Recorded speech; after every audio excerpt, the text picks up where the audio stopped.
saya bertekad untuk terus memangkas, menghilangkan sistem perizinan yang berbelit-belit. Kita ini negara besar, ya. Hanya mungkin kita selalu ada rasa was-was, selalu rasa rendah diri, ya kan? Kita kuat, kita punya mineral-mineral strategis kok. Kita ada daya saing, benar nggak? Jadi saudara-saudara, dalam kita negosiasi, kita juga bukan tidak punya kiat-kiat yang cukup meyakinkan, ya. Saya tawarin mereka, Pak, saya besar 17 miliar, 10 juta, 17 miliar kita akan beli dari Amerika. Kita bukan negara miskin, kita bisa beli 17 miliar dari Amerika. Ya, saya terima kasih Indonesia Incorporated. Tolong kasih tahu kita mana yang pelaksananya tidak bagus. Kita segera akan bertindak. Ya. Sekarang saya beri garis kepada kabinet semua. Pertama, efisien, kerjanya harus efisien. Kedua, buang semua regulasi yang tidak masuk akal. Ya, permudah semua proses untuk pengusaha demi rakyat. Kadang-kadang ya, ini birokrat ini saya kasih peringatan, ya. Ada aja, ya, sudah dikeluarkan keputusan presiden, dia bikin lagi apa namanya, peraturan teknis. Pertek apa itu pertek? Ya, kadang-kadang perteknya tuh lebih galak daripada keputusan presiden. Gak ada lagi pertek. Pokoknya pertek keluarkan oleh kementerian harus seizin Presiden Republik Indonesia. Ya, saya minta, ya, ada Menteri Pertanian, ada Menteri Perdagangan, nggak usah ada kota apalagi semua, nggak ada kota. Bentuk Satgas PHK segera, libatkan pemerintah, libatkan serikat buruh, libatkan dunia akademi, ya, libatkan rektor-rektor. Satu Satgas kita antisipasi. Tapi saya ingin yakinkan, ya, kepada seluruh unsur serikat buruh, saya sangat yakin, saya sangat berkeyakinan, percaya saya dengan Pancasila dan Undang-Undang Dasar 45. Negara kita harus dikelola sebagai suatu keluarga. Jadi kalau ada buruh yang terlantar, itu harus kita bela, harus kita urus dengan sebaik-baiknya. Jadi kalau memang terlantar, kita akan lindungi, kita akan bantu. Dunia butuh protein. Kita punya potensi yang sangat besar. Kita punya pantai salah satu terpanjang di dunia. Kita punya pulau-pulau banyak dan pulau-pulau besar. Kita rencananya segera akan kita mulai tahun ini di pantai utara Jawa, 20.000 hektar tambak ikan. 1 hektar akan menyerap 2 sampai 3 pekerja. 20.000 artinya minimal 40.000 orang bekerja. Itu hanya 20.000 hektar. Rencana kita sampai dengan 40.000 hektar. Kita akan mulai dalam waktu dekat segera. Di luar Jawa segera akan dibuka di Waingapu, di NTT Waingapu, 2.000 hektar. Satgas PHK cari posko yang bagus, kita petakan semua di mana ada peluang lapangan kerja, di mana ada PHK, kita bisa segera link and match dan pemerintah akan bantu. Menteri Pertanian juga merencanakan kita akan melakukan investasi besar-besaran di bidang pertanian yang kita hitung nanti bisa menyerap 8 juta lapangan kerja. Karyawan, buruh itu anak bangsa, harus kita lindungi.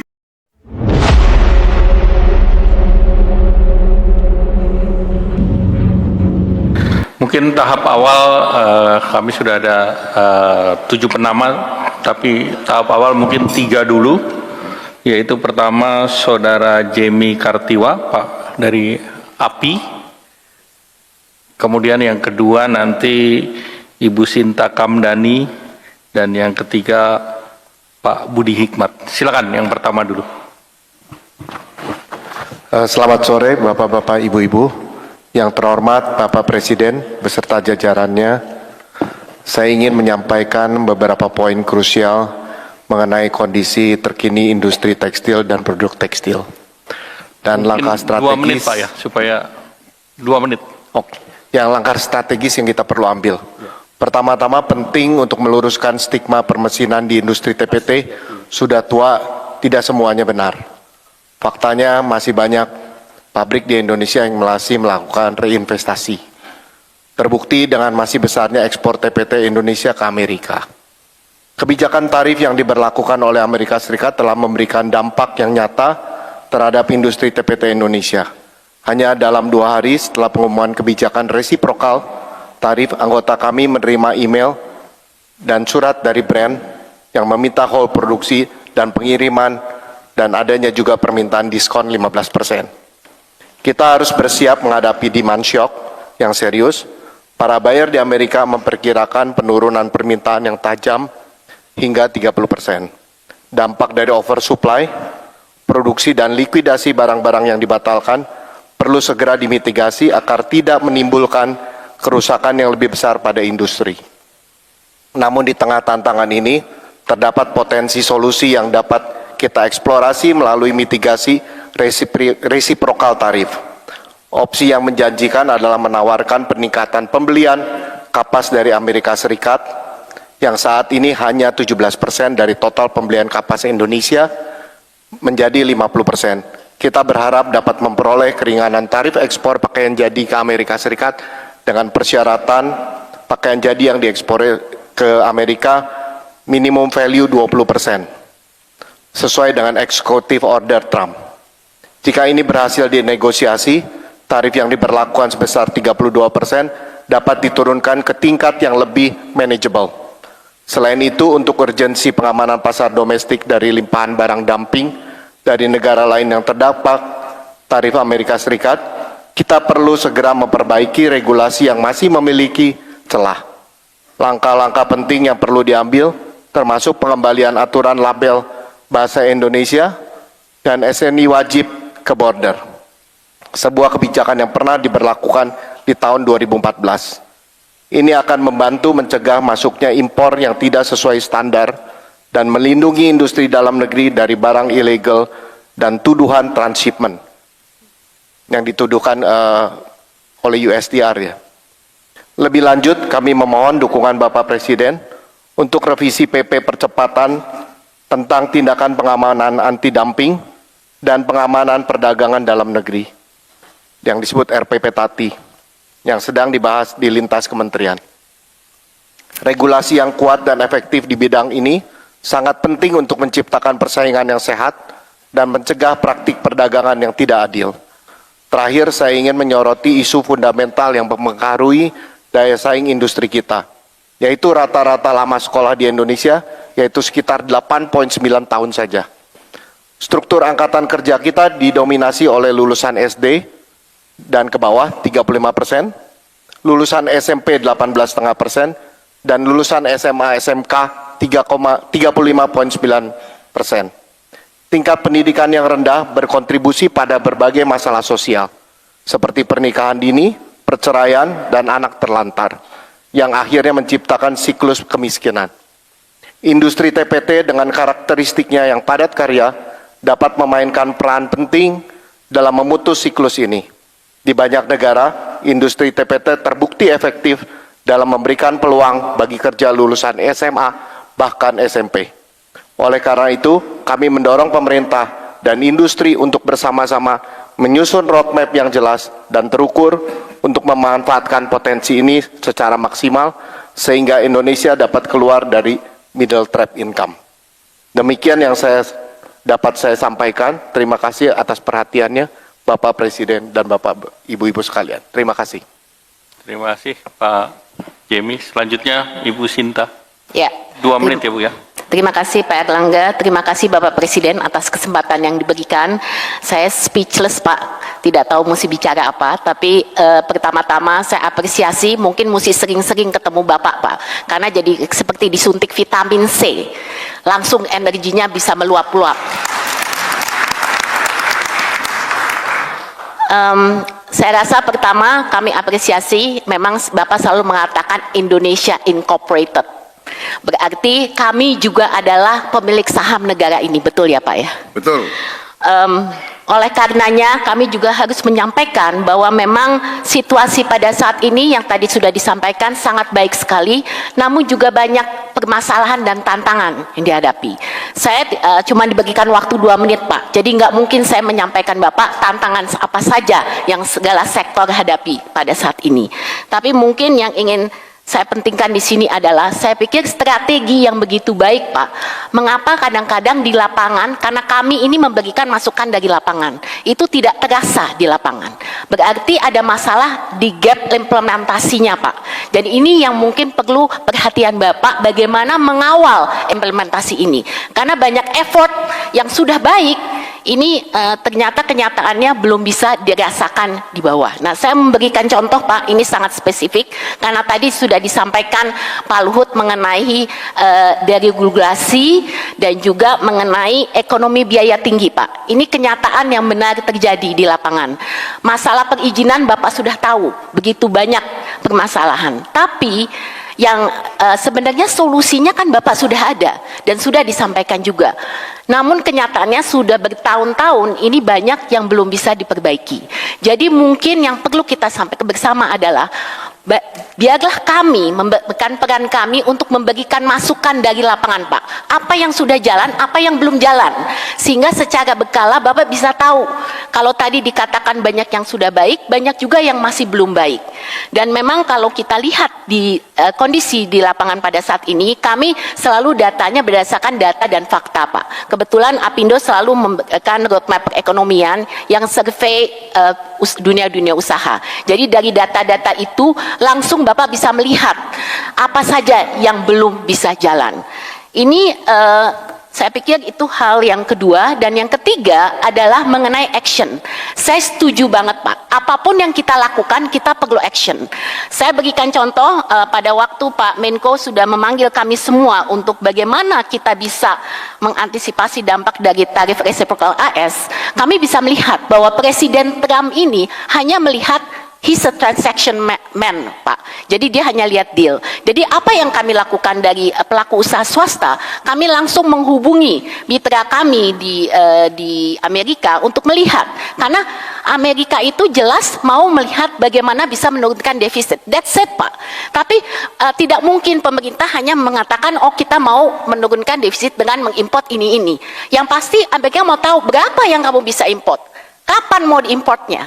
Nah, oleh karena itu adalah salah satu tugas kami Pak. Dari pelaku usaha swasta ada beberapa memang komponen-komponen komoditas import. Seperti contohnya tadi sudah kapas, kemudian ada juga jagung, ada juga wheat, gandum. Ini beberapa hal yang kami langsung berinteraksi dengan pelaku usaha di sana untuk bagaimana kita bisa meningkatkan import. Tapi kami mohon Pak, bahwa ini bisa langsung diimport oleh industri. Jadi maksudnya tidak ada melalui pihak-pihak ketiga. Karena ini akan jelas langsung meng-cut beberapa permasalahan yang dihadapi. Kemudian yang terakhir Pak, yang ingin kami sampaikan, terakhir adalah bahwa pada prinsipnya di dalam kami melakukan deregulasi itu sudah memang disampaikan hal-hal yang sangat penting. Nah, kita juga mesti melihat dari pasar Amerika ini, memang kita juga melihat secara positif bagaimana kita bisa bernegosiasi. Tapi dari sisi yang lain Pak, kita juga mesti berhati-hati. Jadi saya rasa dari sisi persiapan untuk berhati-hati ini juga penting, karena apapun Indonesia ini market yang besar Pak. Indonesia market yang besar, jadi jelas pasti juga ada diversion. Makanya kita selalu tadi mengatakan anti dumping itu sangat penting, karena kita juga mesti melindungi industri dalam negeri kita. Makanya Pak, saya rasa ini sangat penting untuk kita perhatikan bersama, dan mohon izin Pak, kalau boleh nanti masukan-masukan tertulis bisa kami sampaikan kepada Bapak. Terima kasih. Terima kasih Bu Sinta. 4 menit 60 detik. Ada alarmnya di sini. Selanjutnya kami persilakan ini dari investor Pak Budi Hikmat. Baik, 2 menit Pak Presiden. Terima kasih. Hari ini Pak, sahabat baik Bapak Ray Dalio mendistribusikan suatu email Pak yang menunjukkan bahwa saat ini ada breakdown yang luar biasa di domestik ekonomi, domestik politik dan geopolitik yang dugaan kami sebetulnya ini mengarah suatu saat akan perang Pak. Ini semirip ketika Jepang menyerang Pearl Harbor Pak. Jadi, tapi kali ini kayaknya Amerika akan sangat upset dengan Tiongkok. Jadi kecanggihan politik Bapak Pak, ya kalau sini saya tulis doa semoga Bapak dengan jurus 1000 teman terlalu sedikit, 1 musuh terlalu banyak Pak. Mudah-mudahan kita bisa menavigasi geopolitik. Saya fund manager Pak. Kalau tadi hari ini saya menulis di Kompas, tapi dengan pertemuan hari ini ada 2 elemen yang udah clear, yaitu transform dan inform. Terima kasih, forum seperti ini harus dibikin. Nah, bursa kita performnya itu tergantung dari satu lagi Pak, yaitu reform. Ini agak mikro Pak, karena yang naik di dunia ini sekarang itu adalah disruptive sector Pak. Apakah AI, information technology, itu yang di bursa kita kurang. Kita terlalu didominasi oleh bank sekitar 35%. Itu Pak. Terakhir saya doakan Bapak aja, kalau malam ini Bapak tahajud, cobalah buka atau membaca surat Yusuf Pak ayat 12 ya. Walaupun kata Ray Dalio siklusnya memang lebih berat sekarang Pak, tapi saran beliau luar biasa. Kalau sekarang saya jadi Nabi Yusuf kepada Bapak, saya akan bacakan ya Pak ya. Nasihat Nabi Yusuf. Qala tajra'una sab'a sinina da'aban, hendaklah kalian bercocok tanam secara 7 tahun secara berkelanjutan. Ini tekanannya di productivity. Fama hasadtum fazarhu fi sumbulihi, apa yang kalian panen tetaplah pada tangkainya. Ini bukan cuma pengawetan Pak. Bagaimana boleh dibilang kita bisa bikin Pak susu jadi yogurt, keju, kefir. Ini reindustrialisasi yang menciptakan lapangan pekerjaan. Yang terakhir itu illa qalilan mimma ta'kulun, kecuali sedikit untuk kalian makan. Itu adalah demand management, boleh dibilang penjatahan Pak. Ini kurang populis. Jadi salah satu informnya nanti itu adalah bagaimana mensosialisasikan kebijakan yang kurang populis tapi penting Pak. Dan hari ini saya dapat report bahwa bond market stabil thanks to Gubernur BI dan Menteri Keuangan Pak. Kalau equity market sih udah agak mereda Pak. Terima kasih Pak. 3 ya. Baik, saya tanggapi dan nanti kalau saya kurang dalam jawaban saya minta bantuan dari menteri-menteri. Yang pertama dari industri pertekstilan, terima kasih masukannya. Ya, saya benar-benar sadar pentingnya industri pertekstilan. Karena itu kita semua bertekad untuk melakukan apa yang bisa kita lakukan dari segi kebijakan untuk membantu industri pertekstilan. Kemarin kita sudah rapat, saya sudah panggil semua direktur utama Himbara, juga Gubernur BI hadir, Menko Perekonomian, Menteri Keuangan, dan kita sudah memberi pengarahan kepada Himbara bahwa industri padat karya seperti pertekstilan harus terus didukung. Tapi saya juga ingatkan semua analisa para ekonom secara nyata, realis dan rasional, juga sebagaimana tadi para ekonom kita ya, Saudara Budi ya, Budi Hikmat ya, iya, aset manajemen Bahana, benar sekali bahwa, dan juga Ibu Sinta ya, kita harus sadar bahwa domestic market kita sangat besar, ya, domestik kita sangat besar. Jadi dengan pendekatan dan strategi ekonomi kita akan memberdayakan tadi desil yang paling bawah itu, yang paling bawah 1-2 ya, yang paling ekstrim, yang rentan, dan yang aspiring. Aspiring itu sebetulnya eufemisme. Mereka juga dalam keadaan susah. Ya. Dengan kita ingin memberdayakan mereka, dengan kita investasi besar-besaran dari kekuatan ekonomi kita di ekonomi domestik kita, saya kira ini sesuatu jalan juga untuk industri perstekstilan. Ya. Jadi saya kira demikian, bahwa kita, dan termasuk sepatu. Sebagai contoh tadi, anak sekolah kita berapa? 44 juta ya? 44 juta ya? 44 juta anak sekolah. Nah kalau saya instruksikan, mereka perlu sepatu olahraga 2 masing-masing siswa. 1 untuk sepatu pramuka, 1 untuk sepatu olahraga, 1 untuk sepatu masuk sekolah. Apakah tidak itu domestic demand? Apalagi kalau saya nanti kasih instruksi, harus ada pakaian seragam pramuka. 2 setel untuk tiap anak umpamanya, dan sebagainya dan sebagainya. Jadi jangan khawatir, kita sadar pentingnya industri padat karya. Kita sangat sadar itu. Tapi saya juga ingatkan, kita punya kekuatan domestik, kita punya pasar domestik yang besar, kita punya confidence ya. Sekarang tinggal manajemen dari kami. Tapi terima kasih Ibu Sinta, benar-benar Indonesia Incorporated. Jadi saya kira forum-forum semacam ini mungkin harus teratur dan lebih sering. Ya karena kita ini satu kapal. Ya, pemerintah tidak bisa berbuat semuanya. Bahkan investasi paling besar adalah dari swasta.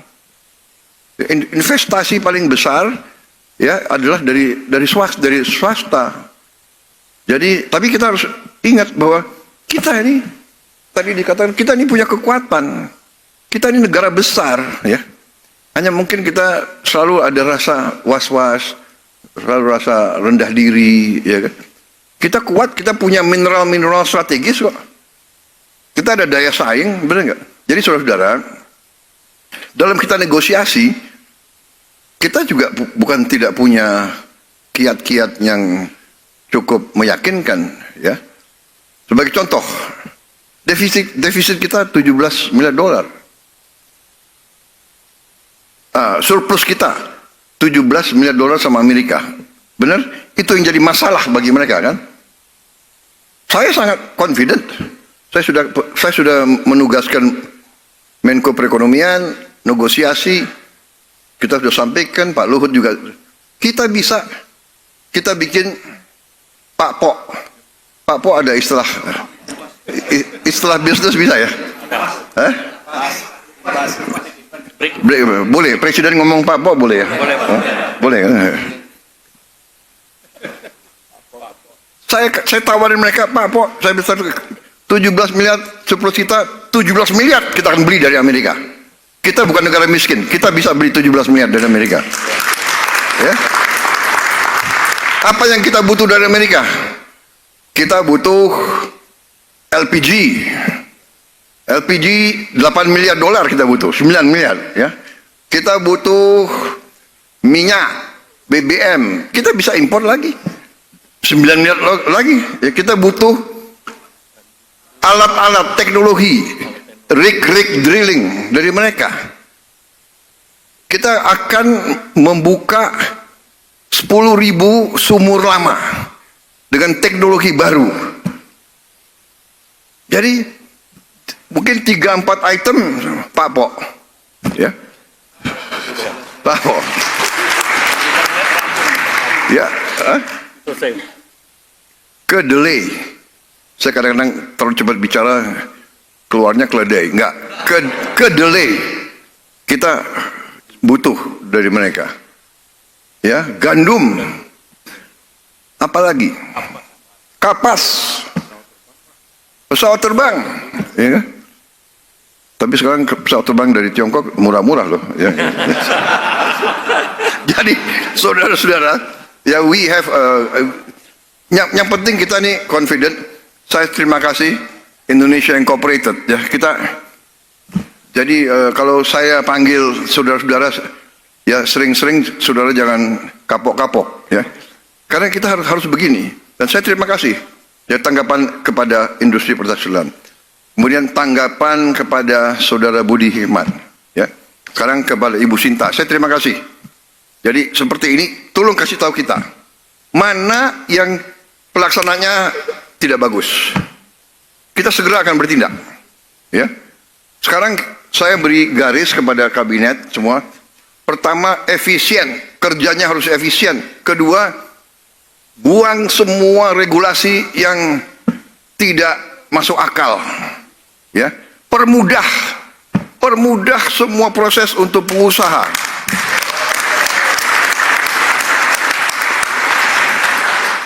Ini bagusnya presidenmu mantan pengusaha juga gitu loh. Bener loh. Saya tuh 25 tahun kan di luar kekuasaan. Saya pengusaha menghadap pejabat ini, gila. Mantan panglima menghadap datang ke Himbara, menghadap Bank Mandiri lah. Bolak-balik. Iya kan? Jadi benar, kita bersaing sama Vietnam, kita bersaing sama Bangladesh, kita bersaing sama Thailand, kita bersaing sama Malaysia. Kita nggak usah terlalu pinter.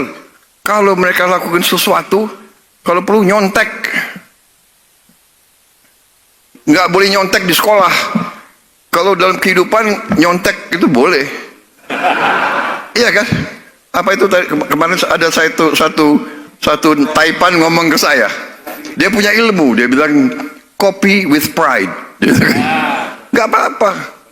Kalau Vietnam berani apa? Pasang tarif 0%, kita kenapa? Harus berani juga dong. Ya.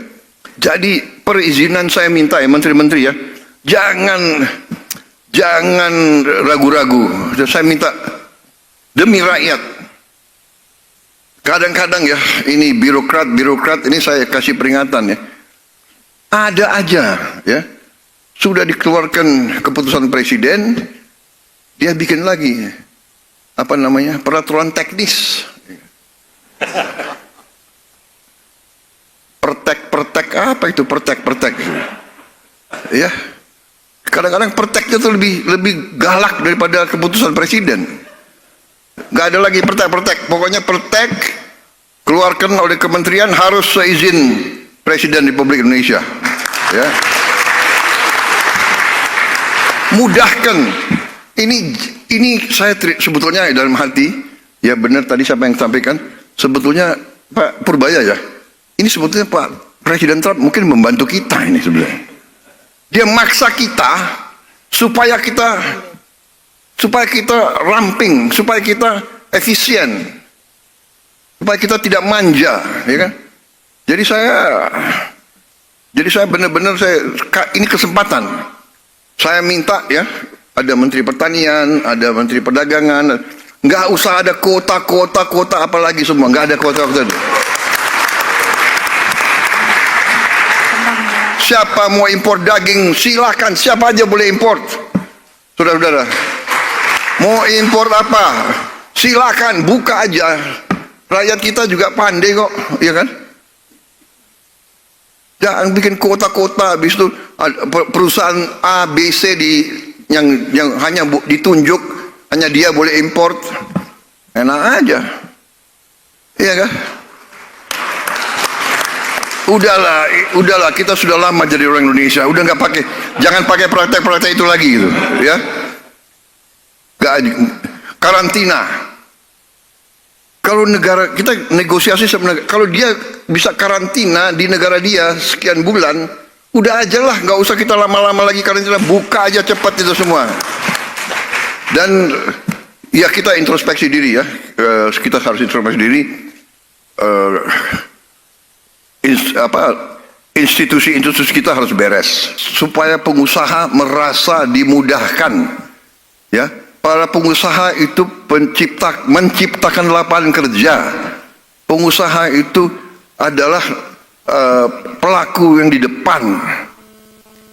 Dia dia boleh cari untung, nggak ada masalah. Tapi kita juga minta para pengusaha ya bayar pajak yang benar, ya kan? Jangan pelihara 2-3 buku, ya kan? Saya sudah lama jadi orang Indonesia. Ya kan? Baik, saya kira gimana? Cukup, nanti masih ada yang nggak puas itu nanti. Dari mana? Silakan. Apa dari buruh? Siapa yang mau? Silakan. Tadi buruh Pak Ristadi, kemudian tadi ada dari pertanian Pak. Saya lihat ada Pak Said Ada Iqbal Pak ya. Said Iqbal juga ada. Pakai kacamata gelap kau. Nanti Indonesia gelap Jangan terus. gelap ya. itu Pak Said.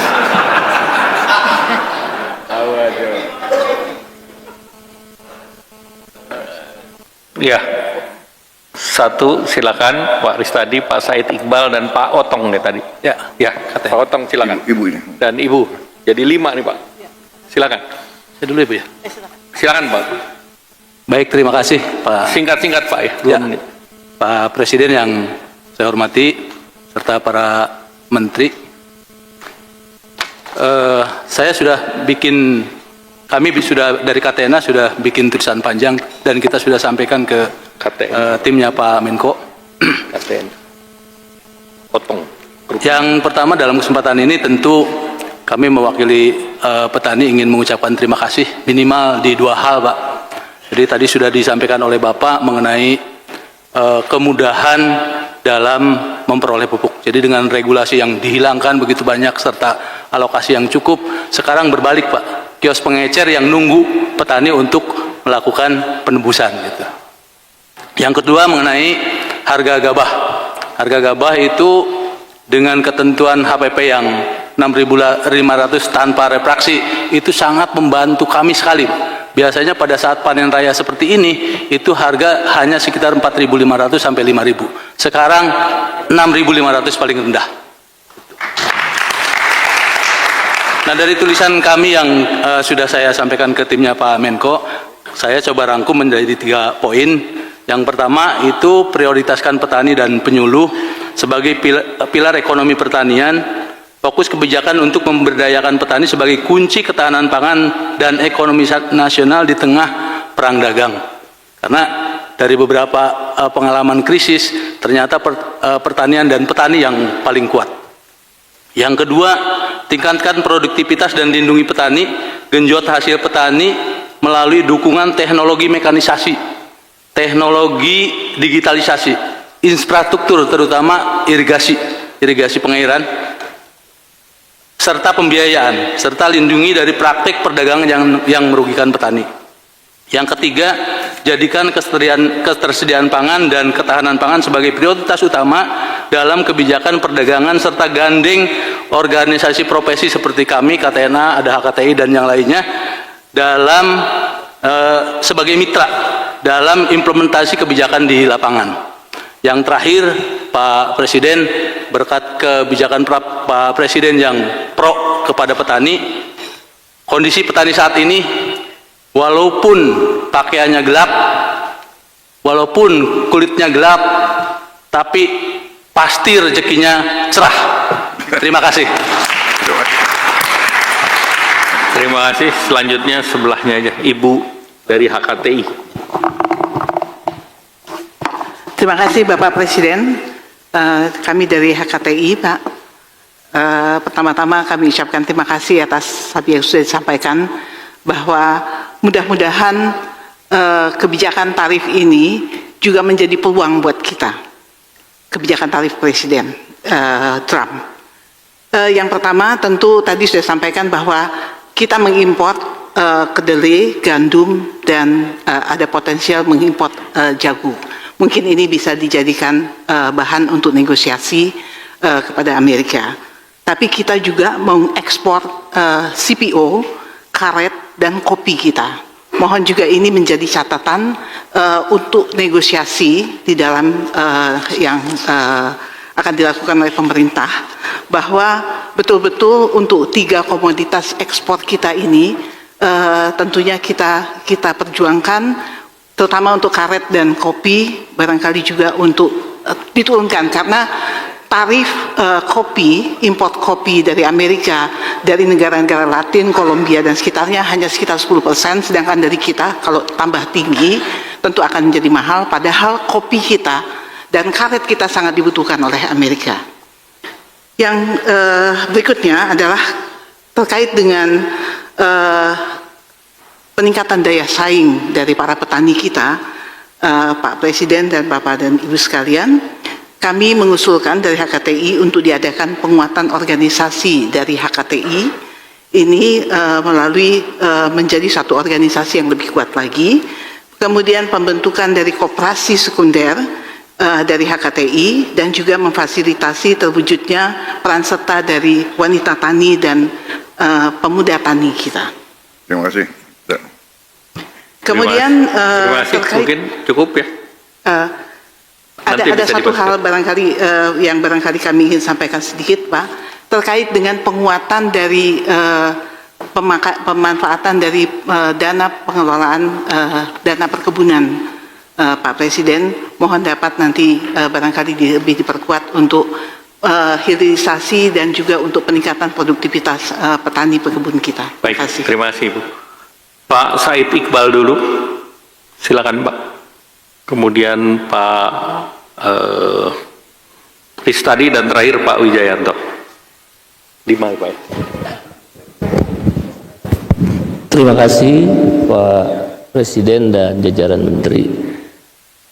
Mewakili 3 konfederasi serikat buruh yang hadir dan teman-teman yang lain, KSPI, KSPSI Andi Gani, dan Bung Eli Silaban, kami sudah mengirim surat resmi Pak ke AFL-CIO, yaitu Serikat Buruh Amerika, agar untuk membantu ada ancaman PHK bagi para buruh di Indonesia bila mana Trump sebagai Presiden Amerika memaksakan kehendaknya dalam pengenaan tarif.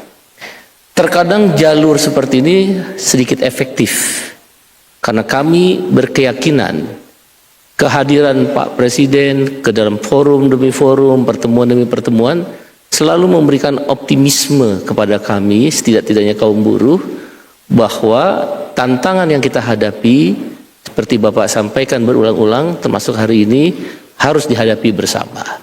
Dan karena itu dengan cara kami, surat itu kami layangkan meminta kepastian agar Trump mempertimbangkan kembali dampak kebijakannya kepada buruh di Indonesia. Dan kami adalah anggota International Trade Union Confederation dan saya salah satu pengurusnya di tingkat dunia di Brussel, di Belgia. Itu biasanya diadopsi oleh Serikat Buruh AFL-CIO dan mereka akan bikin semacam executive summary terhadap ancaman PHK di negara-negara yang dikeluarkan dengan adanya kebijakan tarif Trump. Yang kedua, Bapak Presiden yang kami cintai, ini data fakta lapangan, tentu akan diuji 3 bulan ke depan. Laporan dari teman-teman serikat buruh di tingkat perusahaan, mereka sudah diajak berunding oleh beberapa pimpinan perusahaan bahwa akan ada efek PHK terhadap kebijakan tarif Trump. Tadi sudah disebut tekstil, garmen, sepatu, sawit, elektronik, dan juga komponen suku cadang otomotif. Kebanyakan dari perusahaan ini, misal di tekstil, dari catatan serikat buruh di lapangan Pak ya, di tingkat pabrik Bapak Presiden, itu mereka kan pemainnya Taiwan, Hong Kong, Korea. Mereka itu punya juga pabrik-pabrik di beberapa negara yang tadi Bapak sudah sebutkan, Pak Menko sebutkan, dan Bu Sri Mulyani sebutkan. Sehingga ancaman untuk memindahkan ke negara-negara itu terjadi, maka akan terjadi efisiensi, bahkan tidak menutup kemungkinan ditutup perusahaan. Tapi baru mau diajak berunding. Oleh karena itu ancaman PHK ini kami kalkulasi, sekali lagi ini baru kalkulasi Pak Presiden, bisa jadi salah. Dalam 3 bulan ke depan di industri-industri yang menjadi anggota serikat buruh itu 50.000 lebih buruh akan terancam PHK.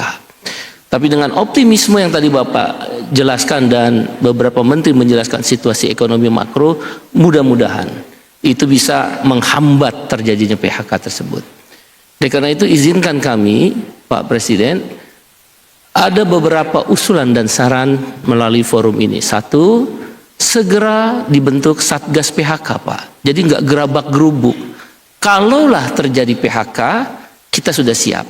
Ada unsur Apindo, Kadin, Serikat Buruh, Kementerian Tenaga Kerja, Menko Perekonomian, dan saya sudah usulkan pada Pak Supmi Dasko, Wakil Ketua DPR, termasuk DPR. Dengan demikian Satgas ini akan berperan aktif untuk memberikan kontribusi bila mana ada potensi PHK, apa langkahnya. Dan Satgas ini juga untuk mengeliminir, mendeklinasi potensi pemogokan bila mana, sekali lagi bila mana terjadi PHK yang mengakibatkan hak-hak buruh tidak dibayar. Kami meminta harapan pada Bapak Presiden agar hak-hak buruh kalaulah terjadi PHK itu bisa dibayarkan sesuai peraturan perundang-undangan. Satgas ini sangat berperan. Yang kedua, Pak Presiden, pada regulasi, pada pertemuan upah minimum kami menghadap Bapak pada waktu di Istana, saya sudah sampaikan langsung pada Bapak Presiden mewakili kawan-kawan buruh, regulasi itu yang akan membebani para pengusaha dan buruh terjadinya PHK di perusahaan adalah Permendak nomor 8 tahun 2024 atau 2023, saya lupa itu tentang impor itu, Pak. Karena ketika nanti Cina pasarnya agak tersendat di Amerika, dia akan larikan kan impor ke negara-negara lain, khususnya termasuk Indonesia. Permendak nomor 8 tahun 2023 udah disuarakan oleh banyak pihak tapi nggak dicabut-cabut. Ada apa? Pada waktu Bapak bahkan langsung menelepon Pak Zulkifli Hasan. Sampai hari ini pun nggak dicabut, Pak. Mohon kiranya mungkin menjadi bahan pertimbangan dicabut segera supaya bisa menurunkan tekanan terhadap persoalan tarif ini. Kami sekali lagi optimis dengan kehadiran Bapak pada hari ini, makin optimis. Memang kita harus bekerja bersama-sama untuk bangsa ini. Dan yang terakhir, renegosiasi, Pak. Beberapa waktu yang lalu kami bersama Bung Andi Gani kemudian mengundang Pak Kapolri ke Brebes, Pak. Ada perusahaan namanya Tahsung, Pak. Dia ada dari Taiwan, Nike, Adidas, Puma. Salah satunya pasar ke Amerika. Dia akan mengembangkan sampai 25.000 karyawannya. Nah, bahkan 50.000 untuk tahun-tahun ke depan. Ini dari Vietnam dipindahkan ke Indonesia. Nah, tentu dengan persoalan tarif Trump ini, dia pasti akan menunda pengembangan itu. Karena dia akan mencari perusahaan Tahsung yang beroperasi di negara lain yang dampak tarif Trump ini tidak akan terasa di negara yang akan mereka pindahkan. Oleh karena itu renegosiasi menjadi penting khususnya di industri-industri persepatuan, Pak. Persepatuan kita agak lumayan, Pak. Nah, perusahaan elektronik, Pak Presiden, kebanyakan itu ekspor ke Amerika, misalnya seperti kelompok Panasonic, kelompok Toshiba, itu ekspornya 100% ke Amerika, Pak, sekarang. Jadi sangat terasa sekali akan terjadi pengurangan karyawan. Kebetulan saya bekerja di perusahaan elektronik. Begitu juga suku cadang otomotif. Walaupun kita tetap optimis, tidak ada salahnya kita juga mempersiapkan diri. Demikian, Bapak Presiden. Terima kasih. Terima kasih. Silakan Pak Wijayanto dulu mungkin. Habis itu Pak Aris tadi. Terima kasih banyak Pak Erlangga, Pak Prabowo yang terhormat dan dicintai Allah. Terlepas dari begitu banyak kemajuan ekonomi yang sudah kita alami, saat ini kita masih menghadapi beberapa tantangan yang konkret.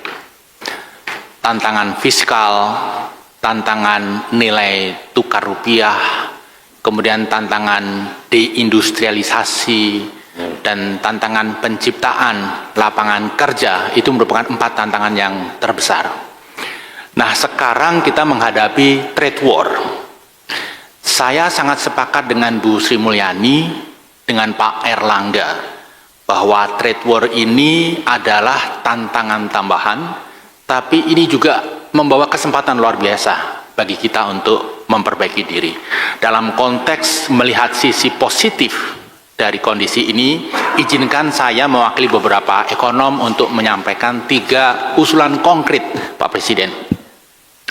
Yang pertama, kita perlu menyegerakan melakukan deregulasi yang masif yang total, a full blown deregulation, tidak seperti deregulasi yang pernah kita jalankan. Dan saya sepakat dengan Bapak, nyontek itu halal di sini, Pak. Kami mengusulkan pendekatan yang disebut neck to neck approach, eye to eye, point to point approach. Vietnam punya apa, kita harus punya yang sama, minimal mendekati. Syukur-syukur lebih baik dari Vietnam, sehingga kontrolnya mudah, Bapak Presiden. Di Vietnam tidak ada premanisme di kawasan industri, kita harus wujudkan itu. Di Vietnam tidak ada polisi di pasar modal, polisi itu di kawasan industri, kita wujudkan itu. Di Vietnam izin usaha cepat, beli tanah murah, mudah, kemudian TKDN fleksibel. Ada begitu banyak poin, Pak Prabowo, yang menurut saya kita harus copy. Tidak perlu benchmark dengan banyak negara, satu saja Vietnam untuk mempermudah. Itu usulan yang pertama kami, Bapak. Yang kedua, ada satu low hanging fruit yang menurut pengamatan kami, para ekonom, itu masih belum disasar dengan serius. Apa itu? Low hanging fruit, Ya. yang belum menjadi fokus kita secara sangat serius, yaitu sektor manufacture, Pak Presiden. Sebelum COVID, output dan utilisasi sektor manufacture itu sekitar 75%. Karena COVID kemudian turun ke 50%, Bapak. Nah, sekarang baru di kisaran 60%. Kalau ini kita dorong saja, tidak perlu investasi luar biasa, kembali ke 7,5%, ini ekonomi outputnya bisa terdongkrak hampir 3%, Bapak. Kalau bisa kita dorong ke 9%, output akan terdongkrak hingga 5%. Ini belum memasukkan multiplier efek. Nah, dalam konteks ini izin Bapak Presiden, kita akan segera punya Koperasi Merah Putih. Kita sudah punya sejak lama pengusaha merah putih, Pak. Yang kendati kondisi sulit, kondisi berat, tetap stay di Indonesia. Tidak pindah, tidak pergi. Nah, kenapa tidak? Mereka kita kasih karpet merah, kita kasih insentif supaya tidak pergi, dengan target output kembali ke 75%. Syukur-syukur bisa 90%. Usulan konkret yang ketiga, Bapak, ini terkait dengan approach terhadap pemerintah Amerika Serikat. Beberapa ekonom itu mencermati betul secara detail speech Presiden Trump dari mulai kampanye hingga akhir-akhir ini. Ada dua karakteristik yang sangat menonjol, Bapak, yang tadi oleh Pak Luhut sudah disinggung. Yang pertama, suka top down. Yang kedua, sangat membenci pendekatan multilateral. Karena kalau rame-rame datang, dia nggak bisa bully, Pak. Jadi inginnya bilateral. Nah, dalam konteks ini, Bapak, kenapa tidak kami mengusulkan, kalau Bapak berkenan, itu Bapak make a phone call dengan Presiden Trump. Ini nanti insya Allah, Bapak, kami yakin akan membantu para menteri yang Bapak utus, Bapak tugaskan untuk negosiasi dengan counterpart di Amerika. Karena gaya Presiden Trump yang top down. Kemudian yang kedua, tentang pendekatan multilateral, kami juga boleh dipersingkat, Pak? Ya, mempunyai analisis. ASEAN itu sangat diverse, ada yang kena tarif 10%, ada yang 49%, menyatukan interest mereka tidak gampang, sehingga kami mengusulkan idealnya kita menggunakan jalur mandiri, Pak, supaya juga menghindari ketidaksukaan Presiden Trump dengan pendekatan kita. Itu, Bapak, 3 usulan konkret kami. Terima kasih sebelumnya. Terima kasih. Terakhir ya, Pak Ristadi, 2 menit. Baik, terima kasih. Assalamualaikum warahmatullahi wabarakatuh. Bapak Presiden, Bapak Ibu sekalian, hadirin yang saya hormati, saya Ristadi dari KSPN. Pertama, bahwa pada akhir 2024 kemarin, Bapak Presiden, ada sejarah baru yang menunjukkan bagaimana ternyata Pak Presiden Prabowo betul-betul mempunyai kepedulian yang lebih terhadap pekerja buruh Indonesia. Setahu saya, baru Pak Presiden Prabowo yang mengumumkan langsung kenaikan upah minimum untuk pekerja buruh Indonesia. Kami apresiasi soal itu. Walaupun memang ada hal yang harus terus diperbaiki dari sistem pengupahan kita agar menuju ke arah upah yang berkeadilan. Kemudian setelah itu ada perhatian lebih lagi terhadap situasi terpuruknya PT Sritek yang merupakan ya salah satu emiten tekstil terbesar di Indonesia. Pemerintah betul-betul concern dan kami berharap pemerintah Bapak Presiden tidak hanya kepada PT Sritek, tapi kepada perusahaan-perusahaan tekstil lainnya yang nasibnya sebetulnya tidak jauh beda, Bapak Presiden. Mudah-mudahan itu terus istiqomah untuk peduli kepada industri dan juga tetap melindungi pekerja buruh Indonesia. Yang kedua, Bapak Presiden, beberapa waktu lalu kami mendapatkan rilis dari pemerintah melalui Kementerian Perindustrian Pak Agus bahwa menyampaikan tidak usah khawatir bahwa penyerapan tenaga kerja melalui investasi yang baru itu jauh lebih tinggi daripada korban PHK.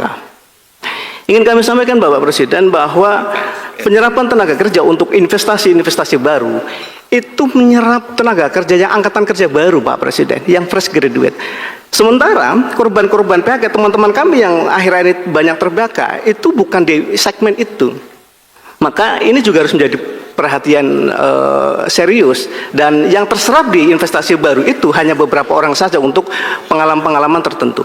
Yang ketiga begini Pak Presiden, data PHK yang tersajikan itu berbeda-beda, dan kami yang turun ke lapangan itu banyak mendapatkan pengusaha-pengusaha yang tidak mau melaporkan, tidak mau mengekspos di perusahaannya terjadi PHK karena dengan alasan menjaga trust perbankan termasuk juga bayar. Jadi kami meyakini bahwa data PHK yang tersajikan itu lebih sedikit dari fakta di lapangan yang terjadi. Ini juga pemerintah kami pernah mengusulkan bikinlah sensus khusus PHK Pak Menko. Yang terakhir yang ingin kami sampaikan Bapak, bahwa kalau tadi disampaikan oleh Pak Luhut, pasar di Amerika itu lebih sedikit daripada ceruk yang negara-negara lain, tapi perlu diantisipasi juga. Negara-negara lain yang volume ekspornya besar ke Amerika kemudian belok ke kita, ke Indonesia, barang luar negeri lebih banyak masuk ke kita dan mungkin harganya jauh lebih murah, maka itu akan menurunkan industri produsen dalam negeri kita. Maka pengusaha pasti tidak ada tindakan lain adalah melakukan PHK Pak. Kami lagi korbannya.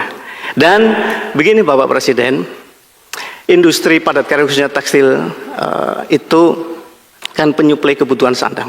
Sandang itu salah satu kebutuhan dasar kita selain papan dan pangan. Hari ini yang menjadi perhatian serius berdua Pak.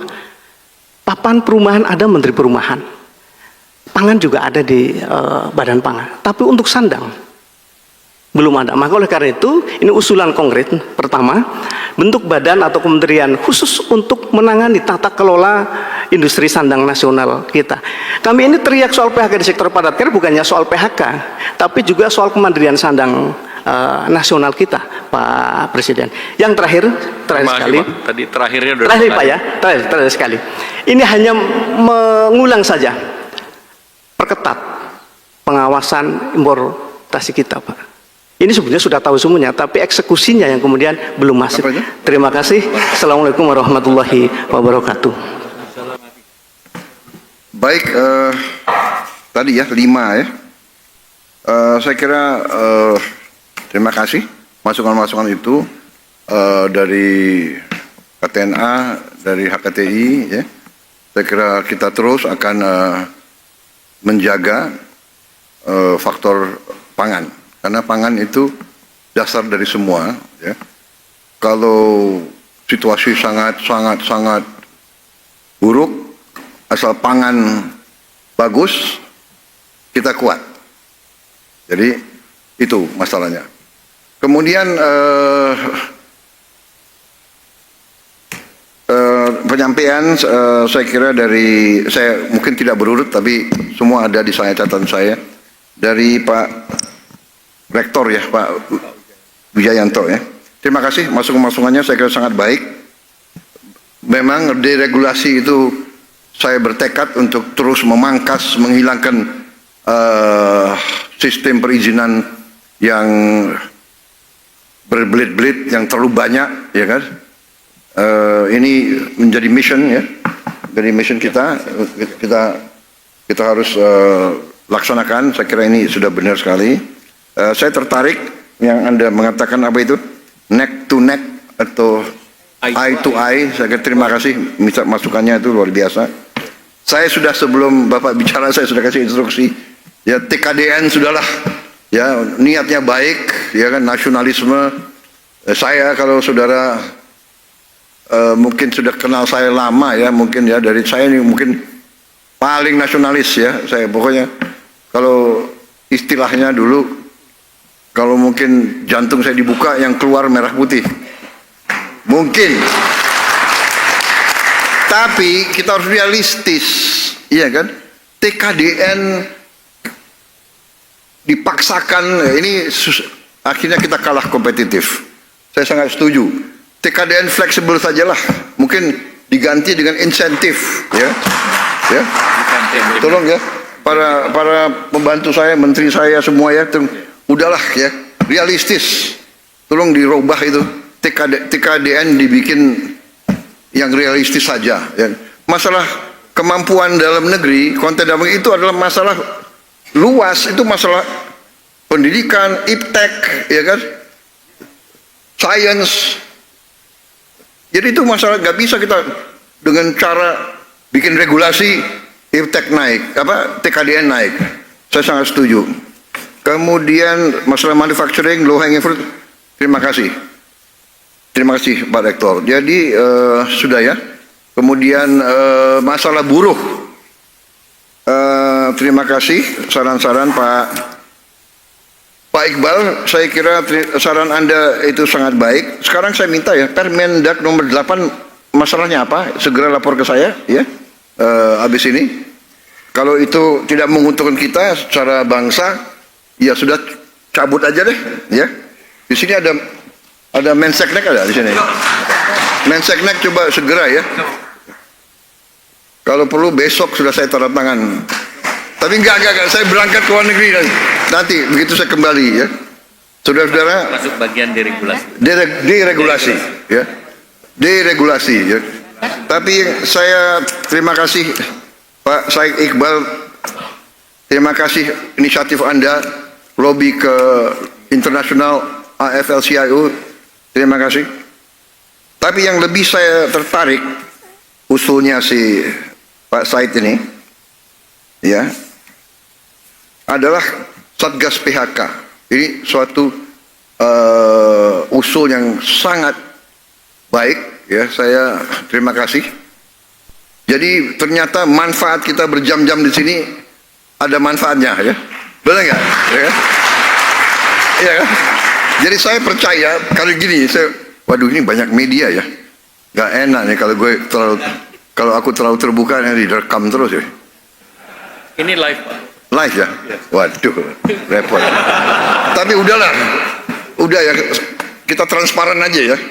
Nggak, saya mau mengakui bahwa saya memang waktu jadi siswa ya, saya ini ya nggak terlalu hebat lah sebagai siswa ya, dan sekarang pun saya merasa saya ini tidak terlalu pinter.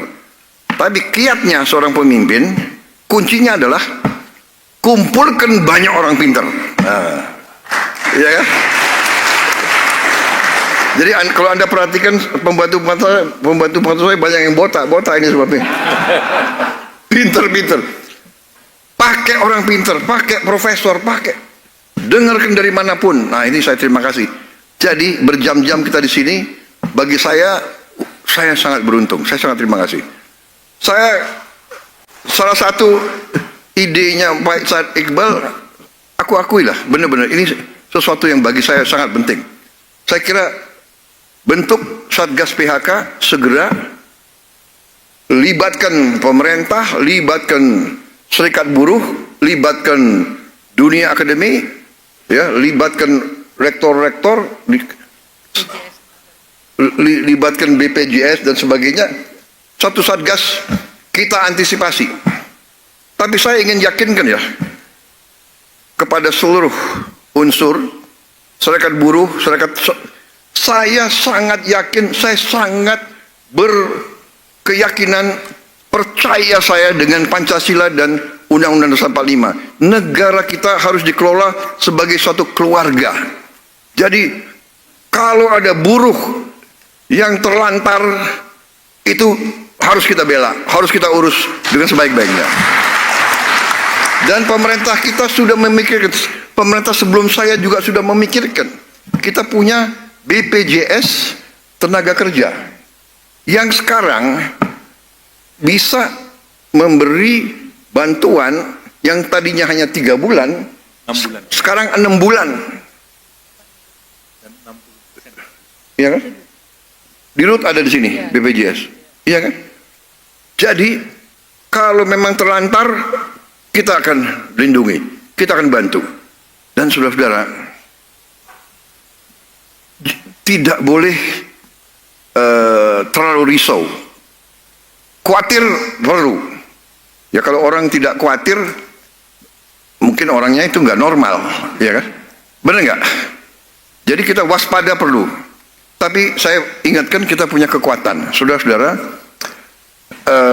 Menteri Perikanan ya, dan Kelautan sedang merancang. Kita akan menggunakan potensi kita di bidang kelautan dan juga budidaya ikan, budidaya udang, budidaya lobster dan sebagainya. Itu potensi protein.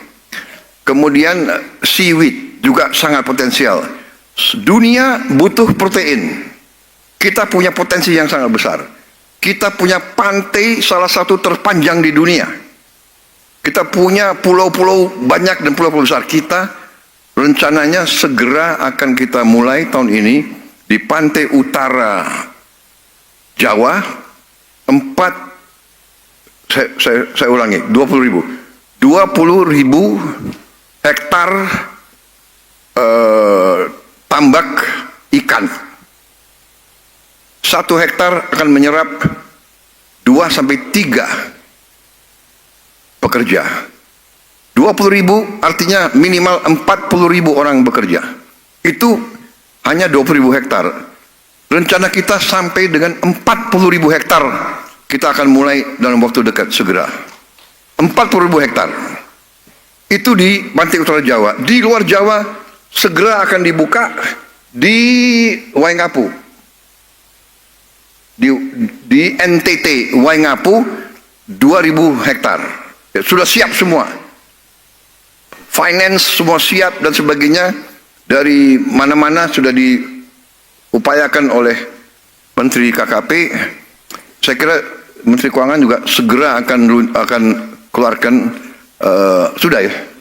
Oh, terima kasih Menteri Keuangan. Jadi sudah siap ya, Waingapu. Jadi saudara-saudara, kita akan buka lapangan kerja baru. Nanti masalah PHK ini, saya sangat tertarik dengan usul Satgas PHK. Satgas PHK cari posko yang bagus, kita petakan semua, di mana ada peluang lapangan kerja, di mana ada PHK, kita bisa segera link and match dan pemerintah akan bantu, saudara-saudara. Menteri Pertanian juga merencanakan kita akan melakukan investasi besar-besaran di bidang pertanian yang kita hitung nanti bisa menyerap 8 juta lapangan kerja. Ya, jadi itu yang saya sampaikan. Nah, tapi kalau saudara ya tolong sampaikan ya Pak Said Iqbal sama Mas Ristadi ya. Kalau umpamanya ya, kita tidak harapkan, tapi kalau memang benar ada perusahaan yang PHK yang ada di Jawa, ya kita tawarkan yang PHK. Saya bisa salurkan Anda bekerja, tapi mungkin di Kalimantan, atau di Halmahera, atau di Waingapu, atau di Merauke, atau ya dari situ. Oh nggak mau, saya hanya mau di Brebes. Ya nggak bisa dong, begitu ya kan? Karena saya lahir di Tegal, kalau bisa saya kerjanya di Tegal saja. Kalau bisa di kecamatan ini, ini, iya kan? Sekarang percaya, saya lihat daerah-daerah sekarang sudah banyak maju. Benar nggak? Merauke bagus jalan-jalannya. Sekarang sudah ada wifi di mana-mana. Ya. Jadi kita kalau asal demikian ya, kita akan buka lapangan kerja yang cukup besar. Tinggal, tapi benar, kita perlu Satgas terintegrasi semua pihak sehingga informasi cepat gitu loh. Begitu ada PHK di satu tempat, apa langkahnya? Saya terima kasih. Begitu cerita masalah, kita atasi, kita pelajari bagaimana, iya kan? Manajemennya nggak beres, cepat ganti. Tapi kita selamatkan. Yang penting bagi saya, karyawan, buruh itu anak bangsa. Harus kita lindungi, harus kita jaga. Ini bagi saya ini bukan apa-apa, ini kehormatan saya. Kehormatan saya. Saya tidak mau jadi pemimpin ya kan di mana tidak mampu membantu dan melindungi orang yang paling lemah. Kalau yang kuat nggak usah dibantulah, ya kan? Orang kuat kayak Pak Luhut ya nggak usah dibantu orang kuat. Beliau dikirim kemana aja tahan banting. Tapi yang jadi saudara-saudara ini, jadi saya satu hal yang saya dapat hari ini antara lain Satgas PHK. Tolong Menko, ya. Ada Menteri Tenaga Kerja di sini, ya. Tolong ya. Dan tadi kenapa saya minta Menteri Sosial juga tampil untuk yakinkan saudara kita ini sudah benar-benar kalau kita buka sekarang mungkin di seluruh Indonesia, di seluruh dunia, we are the real welfare state. Kita salah satu welfare state yang mungkin paling kuat di dunia. Saudara-saudara saya minta tolong kasih tahu saya contoh di mana ibu hamil diantar makanan tiap hari ke rumahnya. Ada nggak? Coba di Eropa ada nggak? Nggak ada. Ibu hamil diantar makanan tiap hari, dan kalau Sabtu Minggu dia diantar bahannya ya. Ini luar biasa ini. Pak Dadan, saya heran juga. Untung saya pilih Anda jadi kepala BGN. Anda profesor ya? Oh belum. Doktor tapi apa? IPB. Orang IPB hebat rupanya nih. Gubernur BI katanya IPB juga ya? Oh UGM. Ya nggak apa-apa. Saudara-saudara, ya. Jadi Satgas PHK sesuatu, kemudian tolong sampaikan, saya terima kasih. Bagi saya industri pertekstilan itu harus kita selamatkan dan kita jaga, ya kan? Makanya informasi sangat penting. Laporkan kalau ada yang goyah, karena gini, ternyata ada perkembangan dunia. Sekarang tekstil, pabrik tekstil yang modern. Oke, dia bisa bikin garment, bisa bikin tekstil ya, tapi ada namanya tekstil baru. Bisa juga bikin jaring penangkap ikan. Nah, ini potensi luar biasa, ya kan? Dan ini nilainya tinggi. Karena penangkap ikan itu mungkin tiap 2-3 bulan harus ganti. Karena dia di laut nangkep sekian ton tiap hari. Jadi jaring penangkap ikan potensi. Kemudian tenda, sekarang bencana alam di seluruh dunia, tenda sangat penting, ya kan? Tentara butuh tenda, tentara butuh macam-macam tekstil. Jadi ini harus kita perhatikan. Tapi tentunya di sini peran daripada badan terintegrasi dari semua stakeholder supaya informasi cepat. Ya, teknologi kita dengar di mana ada teknologi untuk bikin jaring penangkap ikan, dan bagaimana ininya cari ke India, cari kemana. Kita lihat ada perkembangan apa, ke arah mana sekarang lagi. Membuat sekarang rumah murah prefab dari bahan sampah bekas umpamanya. Sekarang umpamanya kita sudah tahu kan, bikin baju, kapas kita kurang, tapi kita bisa bikin baju dari rami, ya, dari kayu, rayon, dari pohon dan sebagainya. Ya, jadi itu tanggapan saya. Terima kasih, saya Iqbal. Terima kasih saudara-saudara sampaikan. Ada yang belum saya jawab? Sudah semua? Baik. Sekarang waktu jam berapa? 17.20. Masih ada yang mau tanya? Saya bisa kasih waktu 30 menit lagi.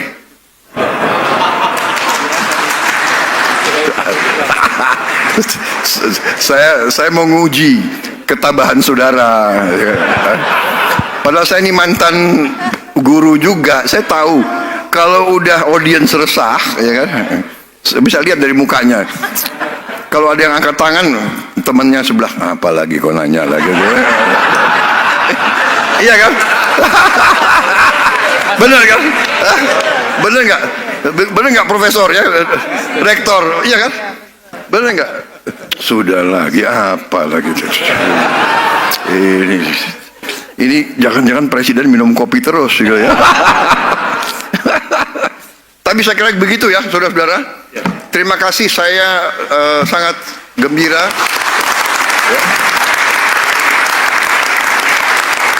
Ya, jangan keliru. Kita mungkin akan menghadapi masa yang sulit, tapi kita pernah mengalami masa yang lebih sulit lagi. COVID itu menakutkan. Kita keluar rumah aja takut, ya kan? Nggak berani ketemu orang, tapi kita mampu mengatasi karena kita bersatu. Jadi Indonesia Incorporated, pengusaha, buruh, pemerintah, akademisi, guru, dokter, kita sama. We are in it together. Kita satu keluarga besar, kita akan atasi bersama. Saudara-saudara, yang kuat, gunakan kekuatan. Kuat tenaga, kuat uang, kuat ilmu, kuat ide, kuat pakai bersama, ya. Saya nggak menduga kok Said Iqbal bisa kasih gagasan yang hebat. Kok biasanya di atas truk komando teriak-teriak gitu. Mungkin karena udaranya dingin. Udaranya dingin juga. Tapi terima kasih. Berarti apa? Anda ikut bertanggung jawab, ya kan? Kita akan atasi bersama. Terima kasih. Selamat berjuang sampai kita jumpa kembali. Wassalamualaikum warahmatullahi wabarakatuh. Terima kasih.